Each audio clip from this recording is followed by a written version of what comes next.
What is up, everyone, and welcome to the newest Mock Draft Monday. Dylan's wondering how long is this going to take. Dylan, it's going to take as long as it takes, all right? But we're here. We're live. I'm here with Tony Tucker and Joe Skirdo. Tony, Joe, Mock Draft Monday. We're back here again. Tony, you ready? I am pumped. I'm going through that phase right now where each day I fall in love with a new player that I'm going to draft. And then there's too many players to draft, and I draft the wrong ones, and I say I'll never draft that person again, and I'm right back to drafting that person again this year. Joe Skirdo, how you doing? I'm doing good. It's good to be back. Like I mentioned, I have tons of fantasy leagues, so I should start doing some mock drafts. So I think this is gonna, be pretty helpful. There it is. TD's in the house. TD's Shake them if you got them. TD's is also in the draft, I believe. He's going to be drafting with us for this mock this week. Yes, sir. Yes, sir. We're about to get into it. We're about to get into it, guys. But everyone, while you're here, subscribe to the channel. Make sure the video is liked. Helps out a ton in the algorithm. Joe Skirdo, guess what? We got some breaking news. You're first. First pick. Oh, dang. Who do you take at the 1.1, Joe? Who do I take with the 1.1? I think it's got to be JT. I don't know why I took us. I don't even know why it took a second to think about that. It's all JT, like easily, no question about it. Well, no need to make the people wait any longer. I'm about to hit the button. Hopefully, everyone that does not have a green dot is in the chat here on YouTube. The draft is officially begun. Joe, JT. Oscar wants to know how to get in on one of these. Does Oscar follow you? Is he in one of those chats that you send the link out every week? Yes, Oscar. When there's empty spaces, we send the link out in the chalkboard server that I run. So if you want to join, go to the link in my bio on TikTok or Instagram and download the app and join my little server.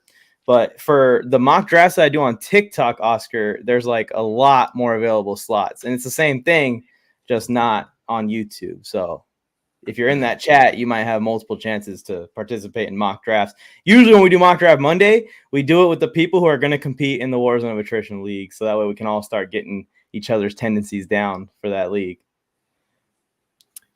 Awesome. I just realized that I thought I was drafting number 6. We randomized the order, Tony. So yeah, me and you are the turn. I'm already shook. This is not. I had an entire plan worked out in my head. Well, Tony, we can make a deal right now to go ahead and screw Piggy over and just draft all running backs this entire draft. Well, last time he drafted in this area and he took Justin Jefferson, but Joe made that very clear that wasn't going to happen 2 weeks in a row.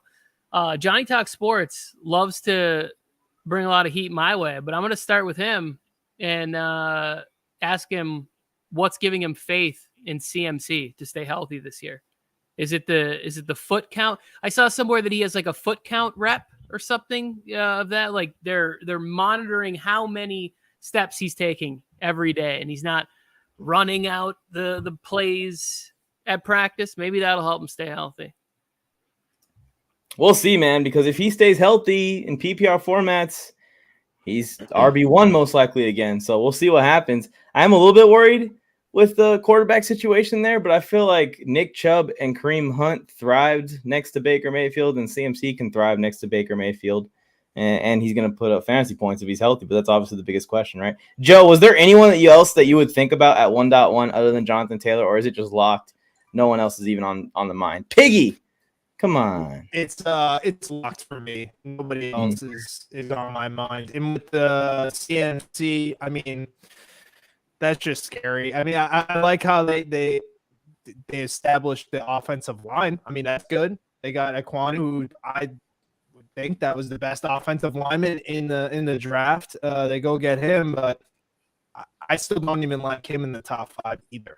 In a PPR, at least. Like, I'd rather, if I don't get the running back I want, I would rather take a receiver like Jefferson or Chase, who I know hopefully would most likely stay healthy. But I mean, if McCaffrey stays, big if, but if he stays healthy, that's a steal at 4. So he's like I feel like he is the storyline of every draft in the first round, at least.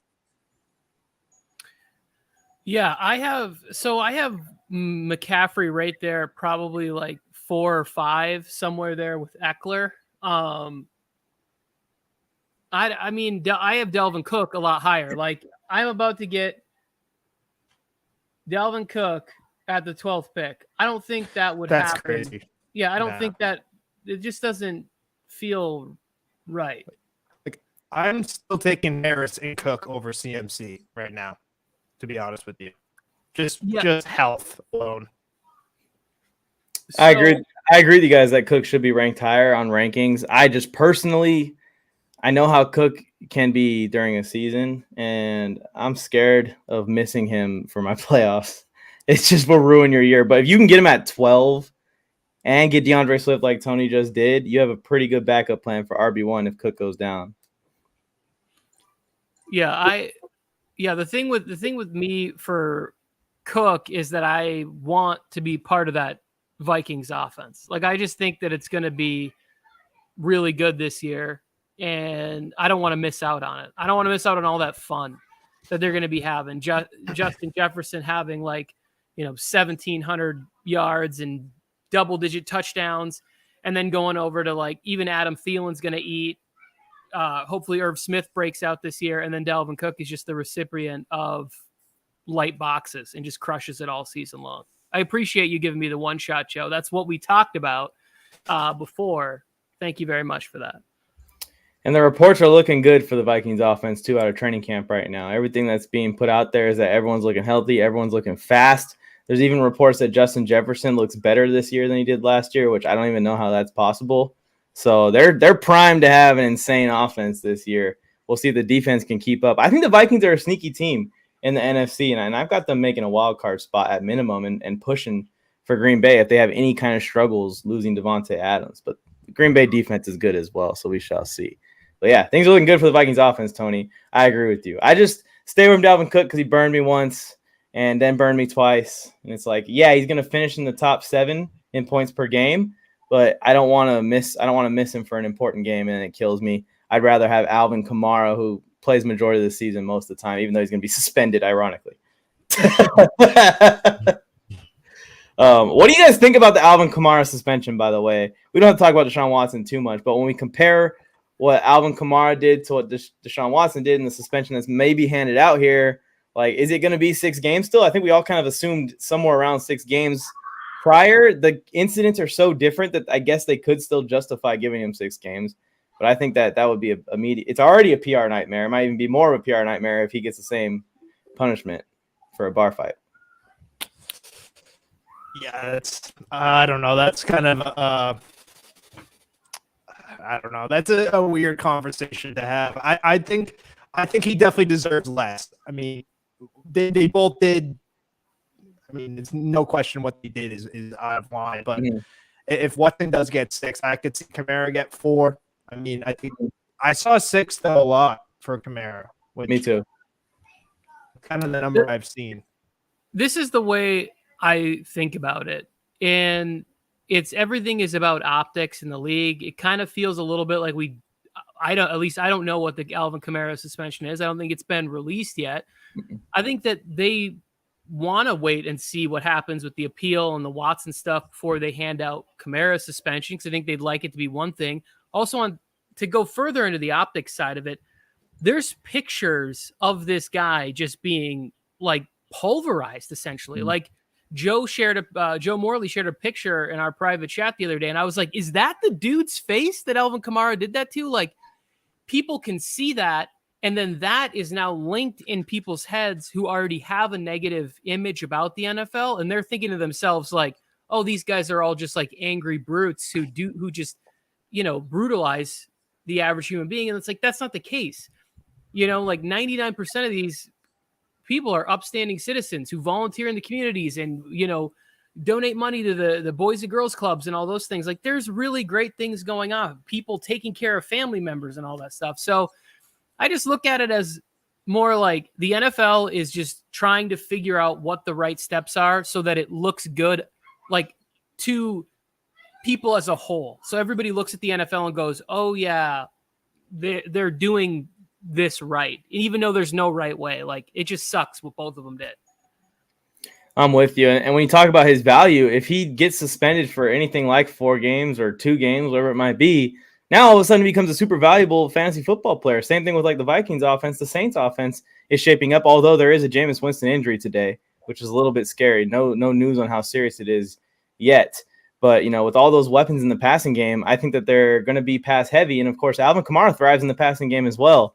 So he's an interesting guy this year, and we got to wait on news for the suspension. If you guys have him on your guys' watch list, keep an eye on the news. We'll see what happens because he might sneak back just because everyone's like, oh, he's going to get suspended. And all of a sudden, before the season starts, he either gets suspended 2 games, 4 games, or maybe there's a dispute kind of similar to what's going to happen with Watson, and Alvin Kamara's suspension is also delayed. And now all of a sudden, a potential top 5 PPR running back is going in this early second round. And you can grab him. I like that little area right there, Tony. I like that little area with Aaron Jones, Nick Chubb, Saquon, and Alvin Kamara. That's a lot of fun. You got to pick one of those guys, but it's a lot of fun. DeAndre Swift, too. He's kind of in that little zone, too. Yeah, you're talking about the turn at 1 there? Yeah. My dream is that Joe Mixon falls back to me and I'm in that spot. Joe, I actually do have a question, though, since you got your solo shot here. Breece Hall. I've been telling people to be careful with how high you draft Breece Hall because he is a rookie running back, and I'm very afraid of the Jets' opening schedule when you go and look at it. I'm sure you've already seen the stack that you guys play like in the first 6 weeks or so. But what do you think about Breece Hall's fantasy value strictly? As a Jets fan, you're a lot closer to it than I am. I think he's redraft. I don't personally love him just because you look at the West Coast style. They are doing whatever the 49ers usually do. That's what the Jets are doing. And they just drafted a guy last year, Michael Carter, who had a really, really good year last year. He kind of, you don't really see how well he did because the Jets were obviously a bad team. But it's like 3rd round. I think that's way too early. I love him in dynasty leagues. Like I traded quite a bit to get him in my dynasty league, and I'm not really looking for him to make a first year impact, maybe during the late season. But like you said, the schedule is tough. The first 8 games are really just tough, and it's tough for a rookie to come right in. But I would just kind of proceed with caution just because how the Jets are going to operate. Their run game could be good, but I don't think they're going to just give him 25 carries right away, especially how good Michael Carter was last year, and especially in the pass game too. So 3rd round, way too early for me personally. Yeah, I'm with you. I've been preaching that to people in my live chats and stuff too. Tony, what's your opinions on Breece? Once you're done, we can. I just took Darren Waller here. I keep taking tight ends early because I feel like the drop off after you get those top 4 is scary, but it always screws up my rosters, and I still do it anyways, like an idiot. I'm Allen Robinson. Back to you. I will go. I did a little reaching on Allen Robinson, but I knew he wouldn't make it back to me, and I just think Allen Robinson is going to be in for a humongous year this year. So I'm okay with this pick. It was him or maybe Cam Akers in that spot. I went Allen Robinson. My thing with Breece Hall is this: the Jets schedule, and Joe, I really, really, really, really want to be hyped on the Jets this year. They had a really fun draft. Zach Wilson is fun. All that's Robert Saleh is an NMU Wildcat. That's where I went to school. A lot of people are unfamiliar with the Upper Michigan school there. The schedule's brutal, Joe. It's so brutal. I look at the Jets. I'm like, they could be 1-7, like 8 weeks in. And it's like, but then you look at the back half and they could finish the year with a real surge where people are looking at it and they're like, oh, 2023 Jets are making the play. Like people will be hyped on them because how the end of the year could finish as opposed to how the year could start. So I say that to say this much. If they're getting beat really bad, maybe Breece Hall doesn't get as many attempts as he will once the team gets on the right track and it's more of a balanced attack weeks 9 through the end of the season. So I would try and maybe target Breece Hall in a trade scenario if he's having a slow start to the season. I'm going to let somebody else pay 3rd round, and then I'm going to come back later and say, whoever your Cordell Patterson is this year, and I'll go, oh, look how good this guy's doing. Like, you want to trade me for this stud that they're going to give a bunch of carries to at the end of the year. Yeah, especially at the end of the year, Tony. That's when they're going to start going, okay, let's give these guys some looks. so we can give him some reps if we're already kind of out of the playoff picture. Brees will be one of those guys on that list. I do like Ben Dunna is right here from Fantasy Shot Callers. He did draft Brees Hall. If he's your third running back, like I'm not going to be too mad at you. That's not very much of a risk. But you could have a receiver there. You could have a receiver, or you could have a different running back. What do you guys think about Javonte Williams? I mean, he. I saw a meme today because there's like rumors that they're reporting that Joe Flacco's lighting up camp. Oh yeah. And there was a meme that was like, "You better watch out, Joe Flacco. Your wife's right in my age range." I saw that. I think that report was a smokescreen. I've actually never heard of it. Was like some like football account. I mean, I don't think I haven't read one report from like guys who actually cover the Jets as their like full-time job. Not one person has said that Flacco looks better than Zach Wilson. Like that is just, they just hate, everyone just hates the Jets. But yeah, what do you guys think about Javonte Williams? See, I also think like the second or third round is too early for him too. Like the same scenario. Yeah, he's the young stud, but why do they go and still sign Melvin Gordon? Like Javonte as a player is a super talented guy, and he could be, a top 10 running back in the league. But there's a lot of things that hold me back from players. Like with like AJ Brown, there's a couple things holding him back, right? That he's in a run first offense with a quarterback that's not necessarily known for accuracy. The play action game is still going to be there. He's got other receivers in the passing game when they do pass, in Dallas Goedert and Devonta Smith. So that's just too much going against him. I won't draft him. Similar with Javonte Williams. I don't know what the offense is going to look like. We're going to see maybe a blend of what they did in Green Bay with what Russell Wilson did in Seattle. Or are we just going to see them cater a new offense around Russell Wilson? You don't trade for Russell Wilson and then feed a running back. They also have Melvin Gordon in town, who still is going to split with Javonte Williams in certain situations. And I believe they have another kid in camp who's standing out right now. So I just don't know what Denver's offense is going to look like. I know it's going to be centered around Russell Wilson, not Javonte Williams. And they have another running back there that demands some touches because he's a pretty talented guy. So that's just too much going against him. But I do believe that if Javonte was in Cleveland or in Indianapolis, he could be RB1 for all we know. He could be a top 5 running back. Okay, Javonte. I just picked Deontay Johnson by accident, by the way. Just pointing that out. I don't know how in the world I did that, but sorry, Tony, go on. It's all good. And I think that Deontay Johnson isn't necessarily a bad pick right there. Javonte Williams, to me, is going to be more of the Aaron Jones, and Melvin Gordon will be more of the A.J. Dillon, right? Like, and I guess maybe not the way they're used, but in that 60-40 split that we could be seeing. At some point, it's going to be more Javonte Williams than Melvin Gordon because Javante's the better player. He's younger. He's more explosive, breaks so many tackles that he'll be used nicely. I do think that there is the idea where it's like you're getting this guy, you're going to get a lot of touchdowns out of him. You're going to be in an offense that you think is going to score a lot of points in Denver and Nathaniel Hackett, and maybe not the beginning of the year. Maybe there's a couple bumps, but weeks 3 on, I'm trying to get some pieces in that offense. I think Cortland Sutton's in for a big year. So I don't know why I wouldn't take the most, I think, explosive, talented running back in that room. And maybe by the end of the year, we're talking about Javonte Williams in the same light that we're talking about Jonathan Taylor and Harris and Henry and stuff like that as far as his abilities. Because he was running people over last year. Like his yards after tackle or after first contact or whatever that stat is that everybody loves, they were insane. Best in the league, I think, right?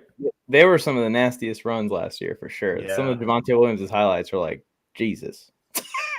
It's nothing about talent. It's just opportunity for me. Like he is clearly off the charts, so talented. Like just very, very like the sky's the limit for him. It's just I don't know. I just don't see why they go bring Melvin back. Because like Melvin was sneaky good last year too. I mean, that's probably why you bring him back, but I mean, us doing fantasy don't like that at all. Yeah. It's a good real life move, but in terms of fantasy, it's just like give Javonte 30 carries so he can be a top 5 running back, which obviously he has that potential. See, the reason that I like a lot more of these 2-back systems is that these running backs that we love to watch, they might get an extra couple of years if these teams would start only giving them 200 carries a year instead of 300 plus carries a year. Like, let him touch the ball out of the backfield, like receiving it, 35, 40 times and carry the ball 190 times, as opposed to, oh, we're giving this guy 353 carries this year. He's going to be in the league for 3 years if that's the case. Like, you can't play that way. Yeah, I feel like that they're doing that in Green Bay too. They're going to go ahead and let Aaron Jones' contract ride out, and they're going to split it up. But they've got ideas for AJ once we're on the other side of that, being a monster in the post-Aaron Rodgers era, I think. And they're kind of just making sure that he doesn't take too much of a beating now. So that way when they do need to go from, Aaron Rodgers pass first and focus on the quarterback to maybe we got a back on the defense and the O-line, they've got a monster that is still healthy in A.J. Dillon in his prime, ready to go after it. Yeah, it's an interesting situation in Denver. I am with you, Tony. I think waiting and seeing how it all plays out is probably the best move when it comes to anyone in that offense other than Courtland Sutton. I'm drafting Courtland Sutton when I can. Yeah, I'm big on Jerry Jeudy if I had to be big on one player. But see, I would trust. It's not like I don't trust Javonte. I'm probably going to take him as my keeper. It's like in the 6th round. Like there, I love that. But just it's terms of value. I mean, I guess I could have taken Jerry Jeudy in the 4th round if I ran, or Sutton, but I don't know. That team's good. They're going to be good if they stay healthy. Oh my! I want to say this. Like, there's over in the comments here. I'm going to put the comment up on the board from TDs. Damien Pierce. I was such a fan of this kid in the pre-draft process that I just kept going, man, I hope the Chargers land him in like the 4th round, 3rd, 4th, 5th round, whatever, because he looked so good in everything that he was doing. And the touches, like catch the ball in the backfield, breaking tackles, running, like he wasn't super explosive, almost kind of like Emmitt Smith, another guy who played at Florida, where it just didn't look super impressive, but it was very effective. And I'm not sure that Marlon Mack is the guy that's going to carry the ball 250 times. Like, I think Damien Pierce is going to be very involved in the Texans offense. And I just I want to shout out my boy TDs here, who is Florida's finest. Check out his Instagram. Man can hold it down on a mic right there. Damien Pierce, going to be a late round steal in fantasy football, I think. Yeah, and where you can get him to what his volume should be in the offense as the season goes on, it's those guys you got to take a shot on, and one of them is going to pop if you get a bunch of them at the end of your roster. Yeah, see, he's like almost like the not poor's man, but like lower tier of Breece Hall, like bad team, another running back competing, gonna be down a lot, but like the fact that what is he like ranked probably like 130? I mean, you're gonna get him late double-digit rounds. So that I'm taking a risk. Not even a risk. I am just taking him either way in the late rounds. I mean, he potentially could be a sneaky like keeper for next year too, if you do like keeper leagues or whatnot. So for sure in keeper leagues. Yeah, for sure in keeper leagues. I just screwed myself, honestly, but I was gonna go Mike. I was like, which Mike is Tony more likely to draft? Williams or Thomas? Well, he's got a bunch of Charger stuff in his background. So I'm going to go Mike Williams first. Then you draft Michael Thomas. So I wasn't going to get him. So I was like, all right, my backup plan was Jalen Hurts. Hit the wrong button and get Kyler. You did the right thing by taking Mike Williams right there, because he wasn't getting past me. There was no way. I wasn't getting both either way, no matter which way I went. So then, now Jalen Hurts goes. Because I knew he wasn't going to get back around, but I wasn't going to draft Kyler Murray there. Yeah, I would. That's part of the fun thing about fantasy too, is knowing your opponents and their tendencies and their favorite teams and everything else. Like if there's a player that you might want on your team, keep an eye on that player coming around the corner, because that was a smart play. I would have went 3 wide receivers in a row, or whatever, basically 3 in a row. No, I know you would. If you got 2 running backs already and you got 2 picks, you're going to take a receiver with one of them. Yeah, I was going to take Mike Williams there. And I was surprised that he was coming back around to the 5th round, but fade the Cardinals. Let's talk about this. What's your guys' opinions on the Cardinals? Here's the guys I'm in on. I'm in on D-Hop super late if I feel good about my roster, so that way I can wait on him. And I'm in on Zach Ertz. Who are you in on, Tony, in the Cardinals offense? Because Joe's in on nobody. Fade the Cardinals. The other Joe Skirto. I'll let you give your answer as well. But Tony, Cardinals, any of them? I am in on Hopkins only because if I have a couple of receivers and in the 6th round, if he's there, I'm going to take him. I'm not in on James Conner putting up 18 touchdowns again. And if in the 6th or 7th round, Kyler Murray's still there, I'm thinking about pulling the trigger, especially if I already have 2 good running backs and 2 wide receivers that I feel are just going to be starters. Because Kyler Murray easily could finish as the top quarterback in fantasy football this year, and you get him in the 6th round, you're probably winning the league. Like if he stays healthy for a full 16, 17 games that he could play in, you're probably going to be in the finals of your fantasy league. But the problem is like every year, it seems like something slows him down, catches a high ankle, a knee, a tweak of some kind, and all of a sudden it takes away a lot of his availability and his value overall. Yeah, Cardinals, Joe. Welcome to the screen, by the way. Yeah, right. No, sorry, I was looking at my draft board. Yeah, I mean, I was fade Cardinals last year too. I was fade like real Cardinals, and then just didn't even touch any fantasy guys. If I'm touching one, it's Rondell Moore personally, just because where he's going, it's like 13th round. I think I'm looking right now, 12th, 13th round. I think they're gonna get creative with him. I could even see him going to the backfield a little bit. Kingsbury brings back the little college look offense that we have seen in the past. So, especially with who knows Hollywood Brown. I don't think Hollywood Brown is that good of a receiver. So I think Rondell Moore could arguably be the best receiver in terms of his talent before D-Hop's back. And he's 6 games, right? Yeah, 6 games is a suspension. Yeah, I think he's already went through an appeal process, so he's doing 6 games. And I like Ertz too, but like I wouldn't draft him mainly because of McBride. I think McBride's going to be a stud. I really do. So I'm very like I won't draft Kyler Murray in any of my fantasy leagues just because I'm not like a Kyler Murray hater, but I'm always like, he's not as good as you think.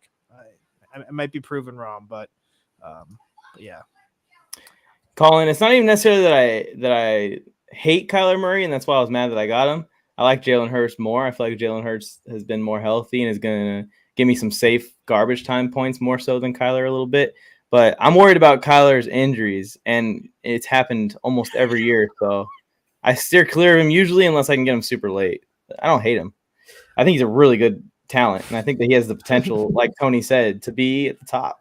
Kingsbury is a big, dumb idiot. He is a dumb idiot. He's a dumb idiot with a lot of fancy toys. Imagine if like one of the elite offensive coaches had their hands on an offense with D-Hop, Hollywood Brown, Zach Ertz, Kyler Murray at quarterback. It would be crazy.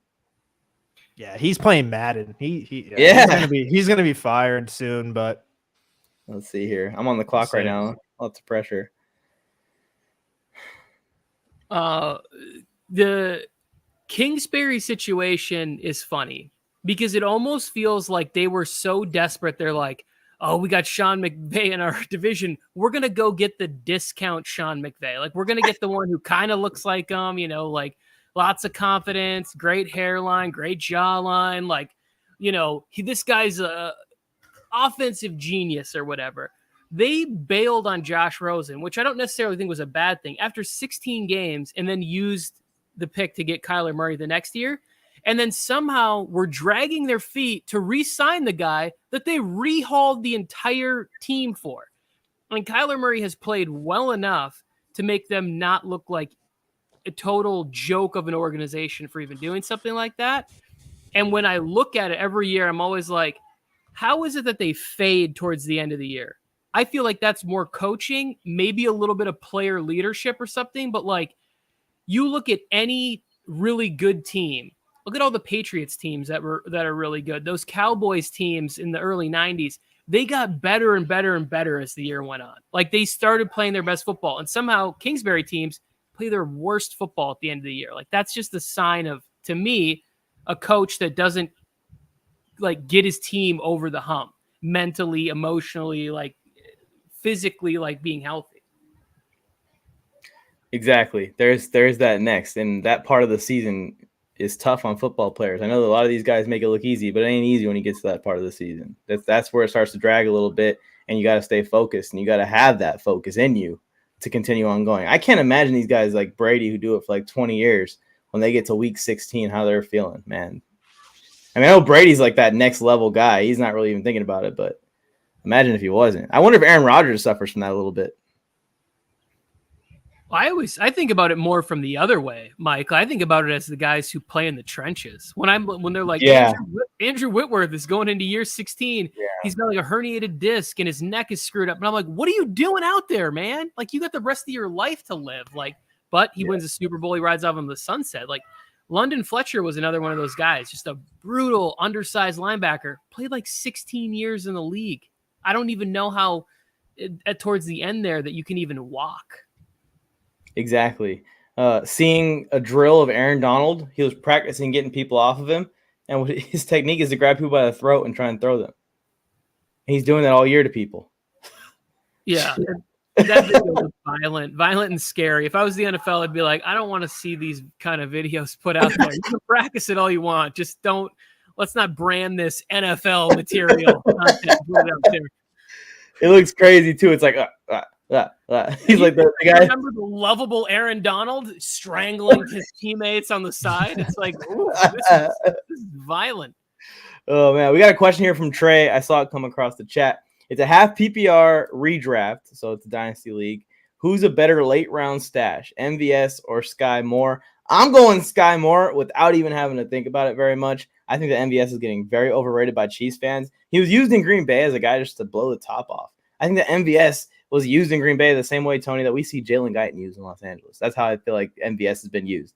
And Sky Moore was drafted in the second round, right? And he has potential to become like their Tyreek Hill replacement. I'll never ask for anyone to reach Tyreek Hill level, but if Sky Moore is anywhere near it and Patrick Mahomes can unlock his skill set, a lot of people are comping Sky Moore more to like Antonio Brown than Tyreek Hill. And I see a lot of similarities between Hill and Brown. But these names that we're throwing out here for Sky Moore are already crazy. But I think Sky Moore has more potential to break out and be the Chiefs' new person than MVS in the future. I'm not saying it's going to happen this year. I don't think it's going to happen this year. I think it's going to be a lot of Juju and a lot of Travis Kelsey this year. I'll let Skirto go first. Yeah, go ahead, He just took Sky Moore. So look at that. Yeah. I love Sky Moore. I think he's going to be an absolute stud. So yeah, again, I'm not even, it's MVS. We know like what we're going to get. He goes from one great quarterback to another with still, even though they got rid of Tyreek, they still have a crowded room of weapons for Mahomes to choose from. And I think Sky Moore is going to be the second best weapon behind Kelsey. So I think he's going to be a stud, and I think he's going to be the best rookie receiver this year. Like, that's how high I am on him in terms of fantasy. Maybe not real life. Like, I don't think he's going to win rookie of the year, but I think he's going to put up the most fantasy points as a rookie receiver. He's in the best offense. He's got the best quarterback. Boom. I would go this route and say that I think Sky Moore to me is the best of the three players I'm going to talk about, but I don't necessarily know that he's going to be able to make a big enough impact right away. Because I think it's Kelsey first, Juju second, and then I would go McCole Hardman third, based on the fact that he has speed, he has the chemistry and repetitions of already being successful with Patrick Mahomes. So I think that it starts there. MVS to me is like, he's fast and he's bigger, but he's not going to be Tyreek Hill. He's not going to replace Tyreek Hill. And he's never shown anything really where it's like, oh, he's going to come in absence of Devontae Adams and dominate. Now, are we just supposed to believe that he gets to Kansas City and something's unlocked? Maybe it is, but I don't know. In that scenario of those two, I would take Sky Moore because I think at the end of the year, Sky Moore will be a bigger part of the offense than MVS. Joe, yes, what's up? Joe, you're on the clock, Tony. You're on the clock, Tony. Oh, I'm on the clock. He's letting me know? Yeah. I saw him pointing at me. I should have told you, Tony. Yeah. You'll get your second pick, Tony. Oh, no, I'm good with that. I'm good with that right there. TDs has a question here. Pass on Walker and take London in my dynasty draft. I'm assuming he's talking about Ken Walker. I don't know if any other Walkers are there. He said I could get Pierce later. What do you think on this, Joe? Because I don't really have like a super opinion on Ken Walker yet. I haven't really seen much of him. I know Penny's probably starting out this year, but obviously the talent is there. We saw what he did at Michigan State. That dude was a freaking tank. Maybe he could be their new Marshawn Lynch of the future. And Penny's obviously really injury prone. But what do you think? Would you pass on Walker to take London, knowing that you can get someone else later, like a Pierce? No, I wouldn't. I would take Walker. I think the receiving class is deeper in terms of, Pierce could be great, but I think, Carson's retired and they're going to have to at least be a run first team until they're losing by 30. But I think Walker's going to get a lot of opportunities. Again, it's like the same with the MVS comparison to Sky Moore. It's Walker or Penny. I know Penny really low key had a really good season last year, but again, Walker's the shiny toy in London. Who's going to throw him the ball? I'm not sure. I still think Pitts is the number one weapon there, no doubt about it. And I'm not as high as Drake London than most people, to be honest with you. I don't know. Yeah, I don't know. When's the last time we've seen a big 6'5" wide receiver? He's big and he's athletic, and all those guys, they always look great on paper. But I mean, I don't remember the last huge specimen type receiver, maybe besides DK Metcalf. But again, perfect situation. London doesn't have a good situation. It's who's going to throw him the ball? I don't know. Mariota, maybe Ritter gets a shot, but I'm thinking Walker all day long. So this is for a dynasty league though, right? So for me, I like the thought process, TDs, of going for Drake London because I think that's a better chance for long-term success. I'm not sure what Seattle looks like in 2 years. Is John Schneider and Pete Carroll still there? Is it a new team, regime, thought process, or whatever it is? As much as I like Walker and I think he's worth a pretty good draft pick in redraft leagues this year, for dynasty, you're talking about a team that has nobody else at wide receiver, and they just used a pick on him in the first round. He could come in and be the number one guy that him and Kyle Pitts for the next 7 to 10 years. And I want that on my team, at least. Where they're not going to draft competition for Drake London for another couple of years. That's his spot. The number 150 target a year guy. Yeah, and we'll see what happens with Calvin Ridley when he can get back out there, probably next year, hopefully. We don't know, but when he comes back, then all of a sudden that Falcons team and that offense is ready for a quarterback. Bring someone in now. You know what I mean? Whether Ridder's ready or someone else. This is a tough decision because I haven't done enough study on Ken Walker because I'm kind of just throwing him off since the Rashad Penny stuff has come out that he's looking good in camp. I would probably take someone else, honestly. It depends on my team. There, TDs. If you need running back, you feel like your roster and you're looking at the map out of how old your running backs are is going to need running back in a year or two, I would go Walker. If you're looking at it and mapping it out and seeing I'm probably going to need a receiver here pretty soon, I would probably go London. I think you may have to wait a year on both before they're consistently in your lineup every single week. Yeah, I agree. All those dynasty guys. I mean, the draft I did, that was the only draft I've done so far. It was the rookie draft, and it was Breece Hall at 1, Walker at 2, and Drake London at 3. So it's pick your poison. What you kind of said, if you have stronger running backs, just go up. It's almost by position. They're both obviously on paper very good, but I just think with Carson out, I'd just rather the running back in dynasty because running backs are more valuable, I guess. But either way, you're in a good situation if you're going to get London or Walker. That's win-win situation in a dynasty league rookie draft. Yeah, I definitely think stocking up on running backs, they carry more capital than wide receivers, right? I have Michael Pittman Jr. and Devonta Smith in a dynasty league, and they can't get me nearly as much in trade as Javonte Williams, Najee Harris. I drafted basically the all rookie team last year, and now my team just looks like it's loaded for this year. But as far as what people would be willing to give me for those two positions, it's a lot more for the running back than the wide receiver position. But okay, this is what I want to say. Two things. Calvin Ridley, if I'm his representation or the league or whatever, I'm going out there after these suspensions come out and I'm saying I need to be back in the league. I need this thing to be cut down to 8 games. I'm sorry. I didn't do let's say that I did hurt the integrity of the game in some way or shape or form. You're telling me that these assholes get to be on the field, these two guys, and I don't for making that bet? Like, I want to be back on the field right now. But we'll see how that whole thing shakes itself out. The other thing is, Joe Morley, leave me up here because I'm going to say something nice about your squad. Is Joe, we're talking dynasty backs. Zamir White looked really nice. I know it was the Hall of Fame game, first preseason game of the year against the Jaguars, who looked like just a mess out there.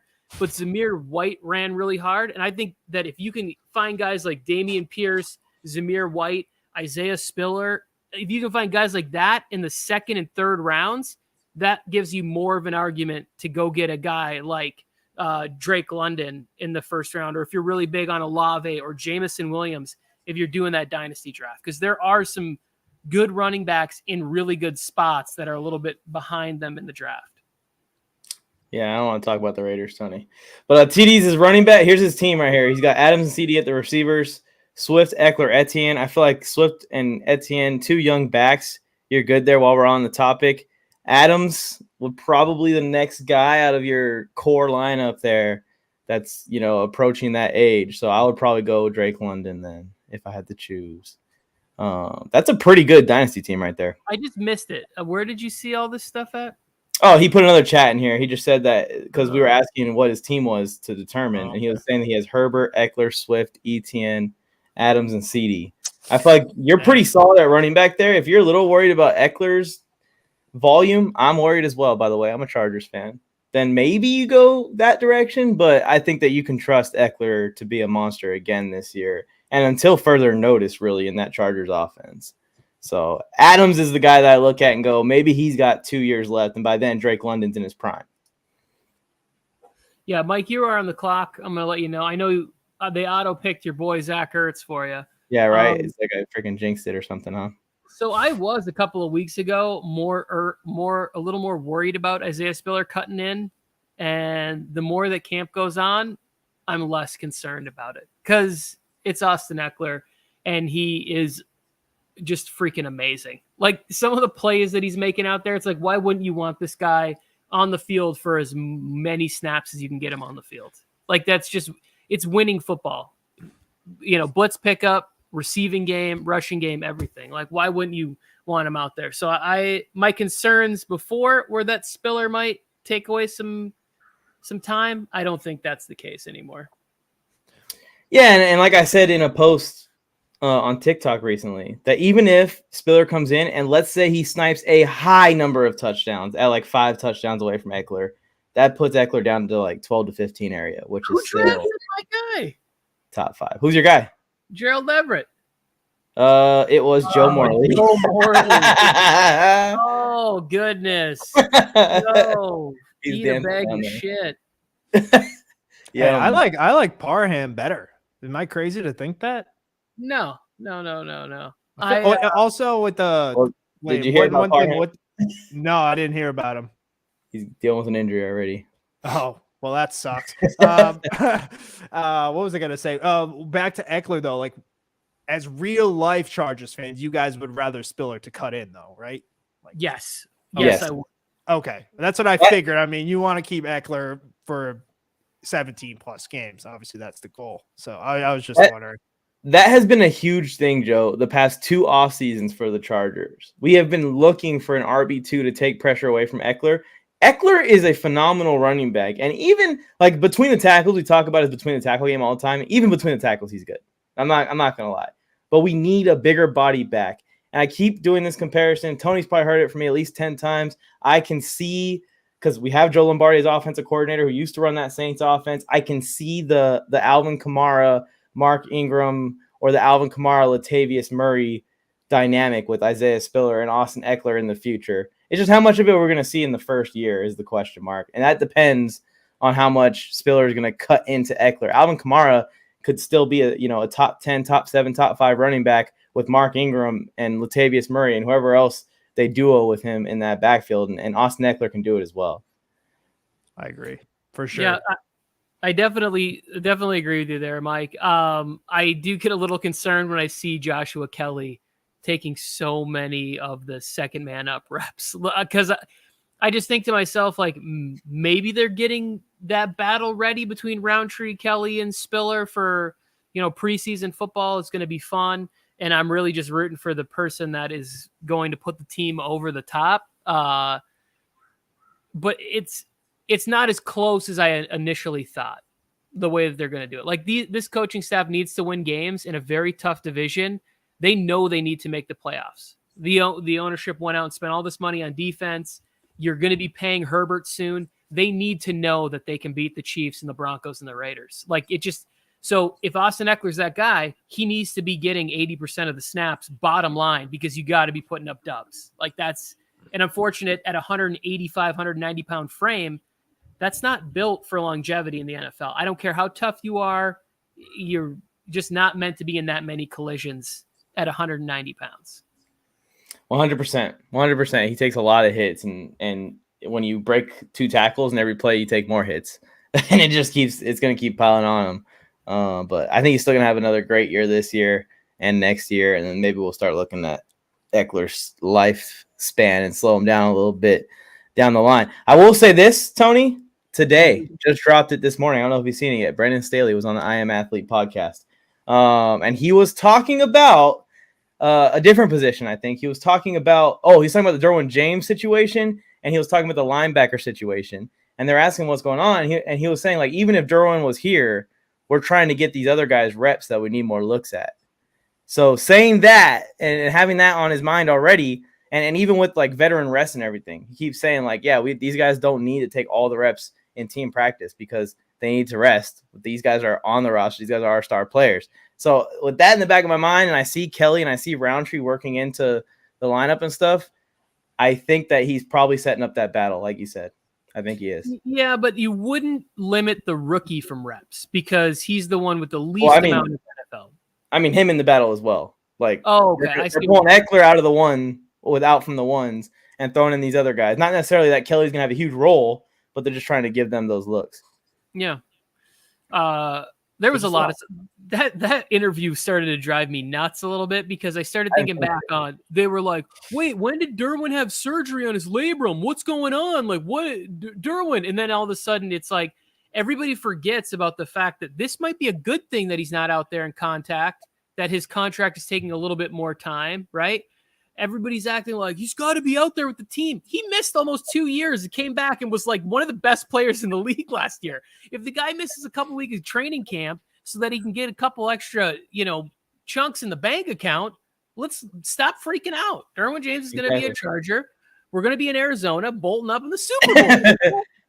I'll be there as well. Breaking news, coaches lie all the time. I know you're a Raiders fan, Joe, and your coach is Josh McDaniels, who cheats and lies and steals all the time. Got my video camera out. But, yeah, Brendan Staley doesn't lie. They asked him in that interview, are you still going to go for it on 4th down? And he said, in a roundabout way, probably yes. Yeah, he will. He's not going to change. That's just how he coaches. He's not going to change that. He lit a cigarette and just like, he's like flipping the bird. Yeah. He's like, of course I was like, this dude is a badass. Joe, stop with the side comments in the bottom here. All right, we got a mock draft to talk about. Jesus. They're going to forget all about that timeout after this season. I promise you that. That timeout will be just a blip on Brandon Staley's coaching career. Or we'll get Sean Payton, one of the two. We're not even talking about that. Going to the Super Bowl. They're not going to replace a coach who won the Super Bowl. Exactly. They would never do that. All right, let's do this. I'm at an all-time high, Skirto, in case you haven't caught up. Which team should we look at first? Which team? Kind of rolling my eyes, but it's all right. I know. We haven't given Hoove any love in this entire live. Should we look at Hoove Tube's team first? Yeah. All right, let's do it. Joe's got the click. Running back core is Najee, Kareem Hunt, Damien Pierce, and Melvin Gordon. His receivers are CeeDee Lamb, Jalen Waddle, Brendan Cooks, Marquise Brown, and I think that's Tyler Lockett down there. And I can't see it anymore. And tight end, you got Kyle Pitts in the 3rd round. Quarterback, Matthew Stafford. Yeah, Tony, go ahead. Give your take on this team. Kareem Hunt. Interesting. Where's Kareem Hunt even going to be? Just demanded a trade. But what's your thoughts?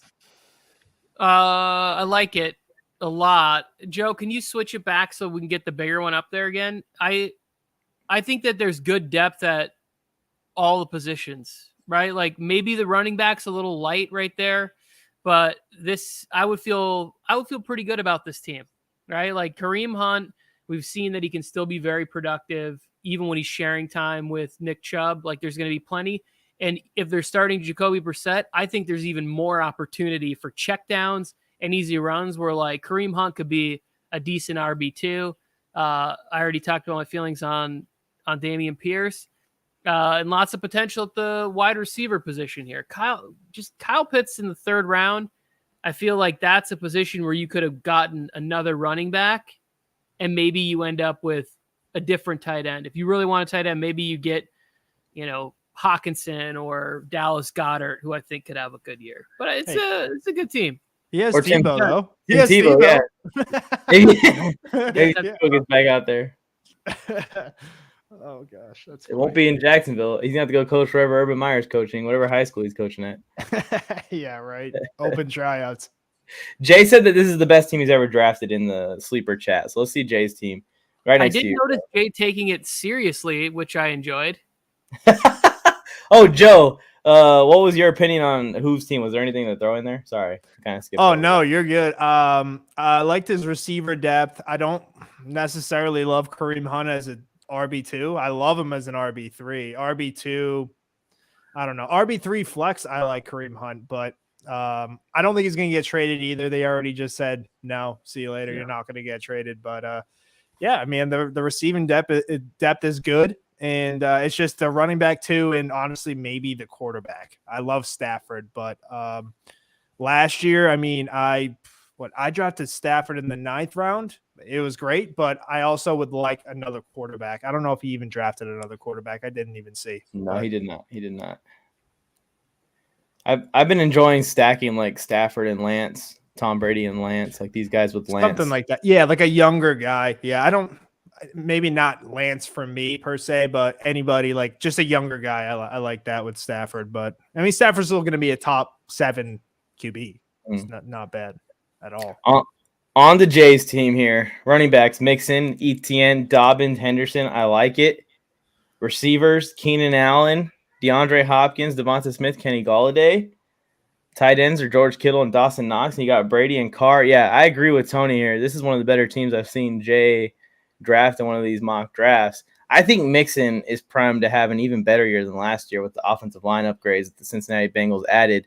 Really, it's all about health for him and staying healthy for the entire year. The volume's still going to be there because I don't think my boy Chris Evans is ready yet, and now the offensive line is upgraded. So there's no reason for Joe Mixon not to be as good as last year. Healthy, his floor is last year, which was top 5, which is a safe pick from Jay here.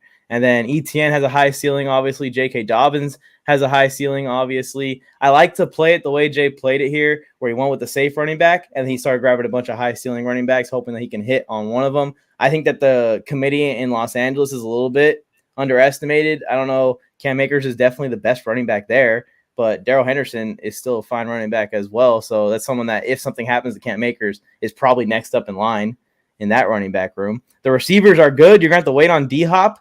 But with how good your running backs are, and if George Kittle's healthy for the first 6 games or so, I think you can get by until D-Hop gets back. And if D-Hop's elite again, now all of a sudden you're going into the playoffs with a good team. Kenny Golladay, I mean, it's the 11th round.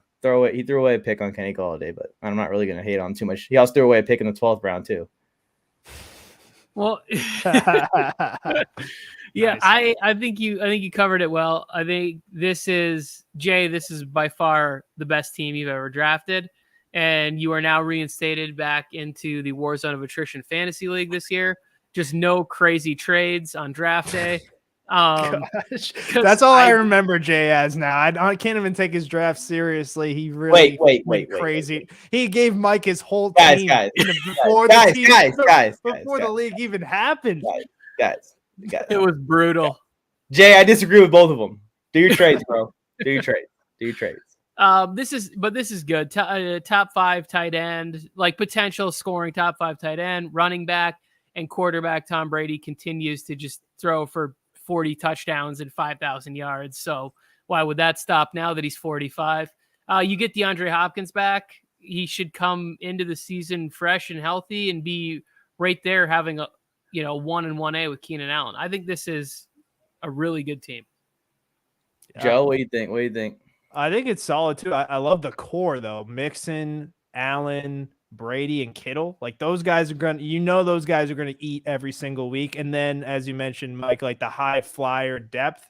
I thought that was a pretty good move for a 12-man because it's hard to find depth in terms of like the middle of the season. Like the free agents aren't that good. I mean, you took a lot of risks, and I think it's good because your core is, what you're gonna get out of your core.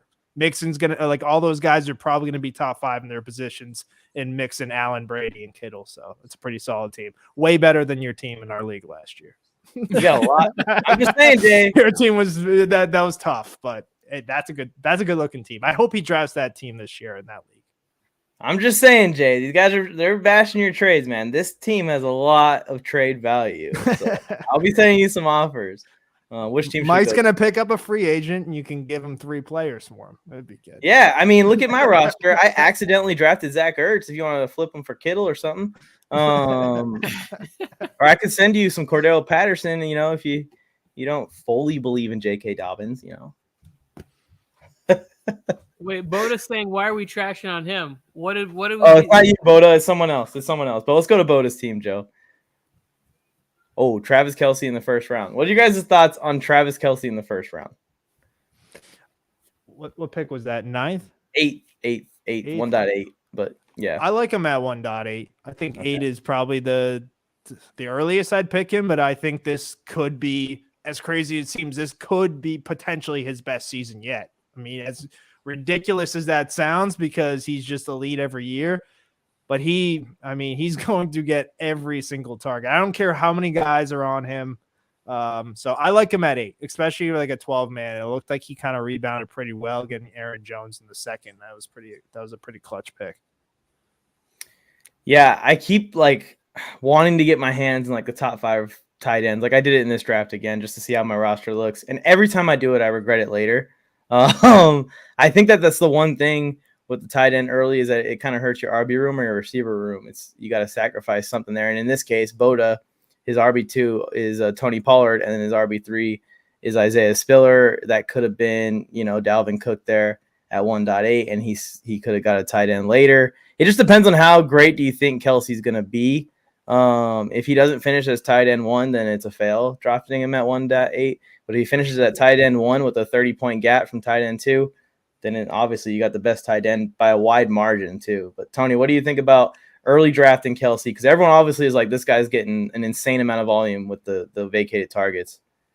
If you draft him there, to pay back, he really has to finish as like a top 5 wide receiver, not as a tight end. Like you got to finish as probably like top 5 wide receiver numbers.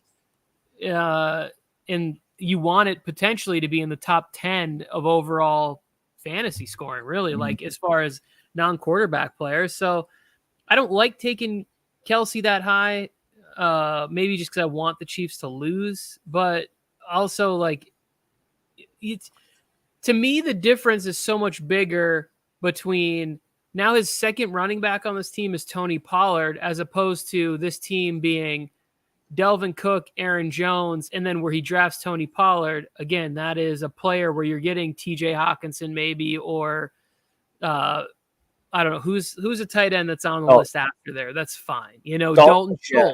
Dalton went a couple picks after, like 6 picks after.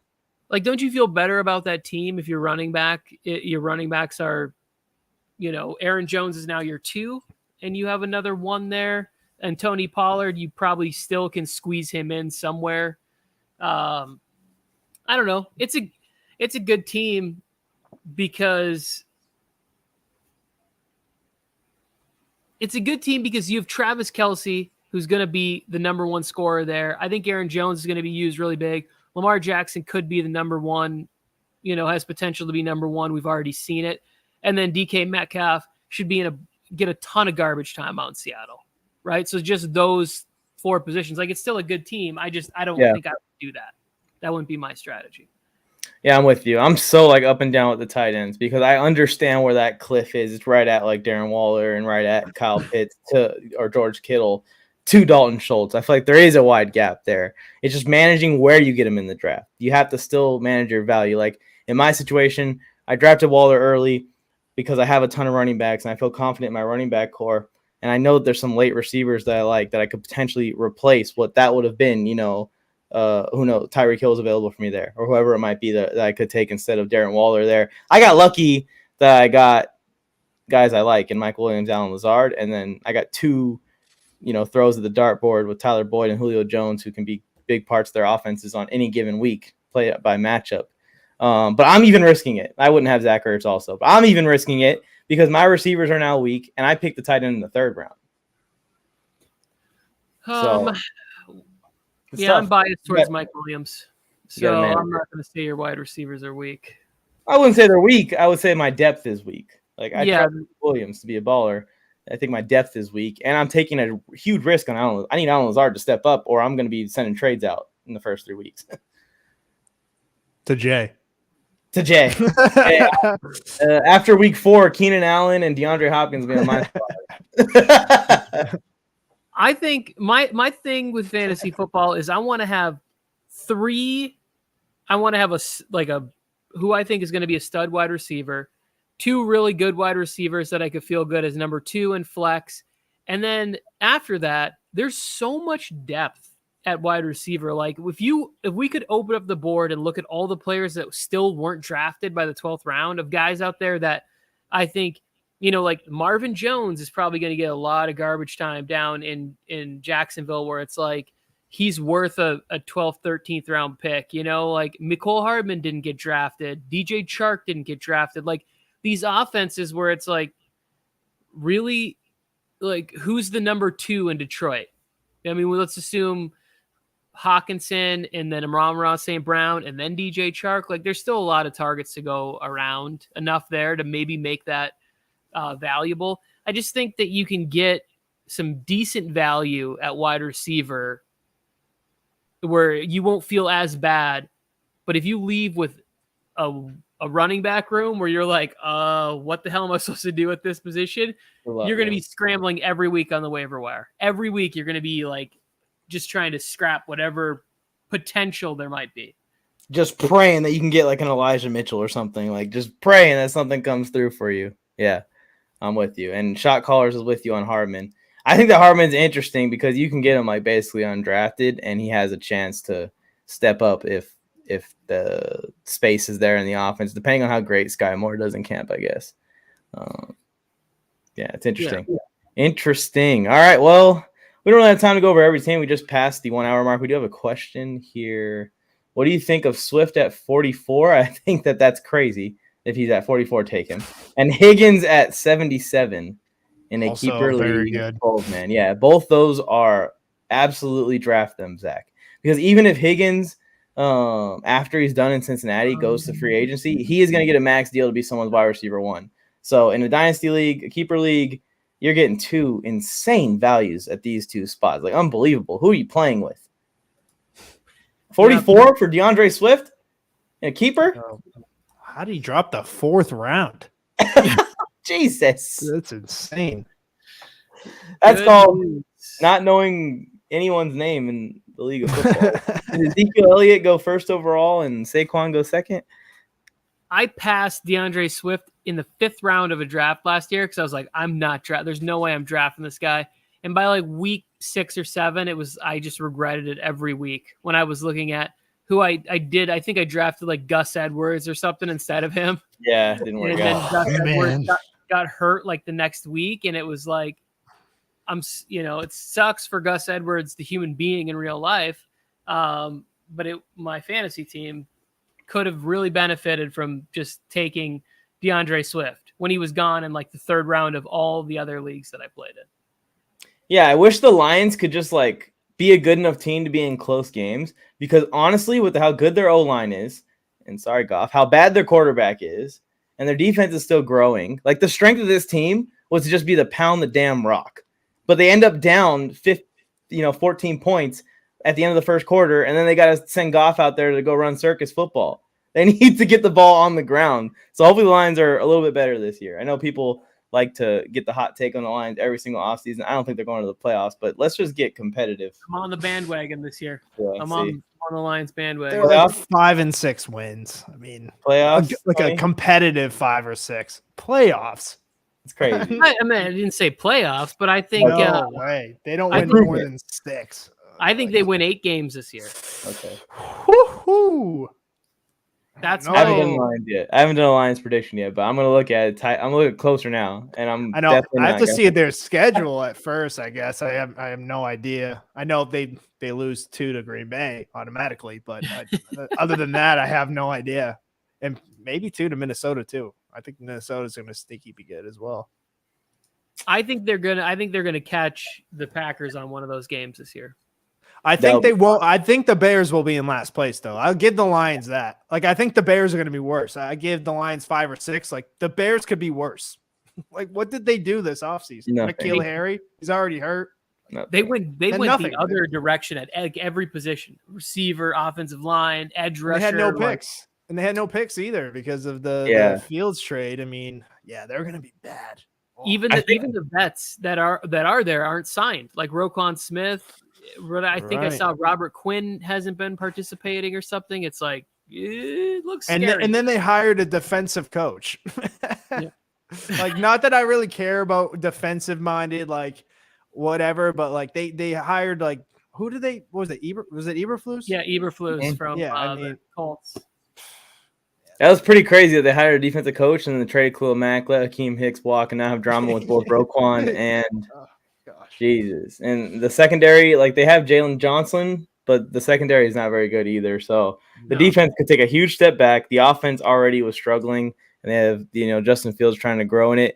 They better figure something out because now they have a ton of cap space. So maybe they're like, they just scrapped it and they're like, hey, we invested way too much money on the defensive players, and all these guys are getting older.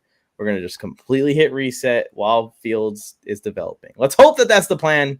Chicago's history wouldn't signify that they have a great plan. I like their running backs, though. I really think that Khalil Herbert kid has some juice, and that's a nice compliment to David Montgomery. Like, I think that's the strong point of their team. So if they for sure can run the football, they might be scrappy, but still, that's like they're candidate for number 1 overall pick. No questions. They are. Yeah. They are. All right, guys. 1 hour, 7 minutes. Thank you to both of you guys for sticking around and talking fantasy football for an hour, 7 minutes. I'm sure it was very painful, right? It's a terrible part of your day. Yeah, right. I'd much rather talk about real world stuff than football, man. We appreciate everyone tuning in. Make sure you guys like the video and you're subscribed up. Joe, let them know where they could find you, our substitute Joe for the day, because Joe decided taking the day off, mailed it in. Yeah, you can find me on Instagram, Sports with Joe Scroto. I've been kind of I fell off the face of the earth for the last few months, but football's back, so I will be back on earth. So if you want to follow me there, we'll get some football stuff. I was just going to say, join me and Joe Scroto on our new Foreign Affairs podcast. Kicks off right after this, breaking down all the sports in the Middle East and hot button issues. It's going to be the new hottest show. Tony, you want to plug the best Instagram page on the internet? Your Instagram page? I don't even know what it is. Exactly. That's why. Exactly. We appreciate you guys for tuning in this week. We'll see you guys next time. I think we have a video to play here as like an end screen. If I could find it. Something. Everyone, just give me 1 second. All right, here it is. We'll edit this out. Yeah, we'll just edit this out. No big deal.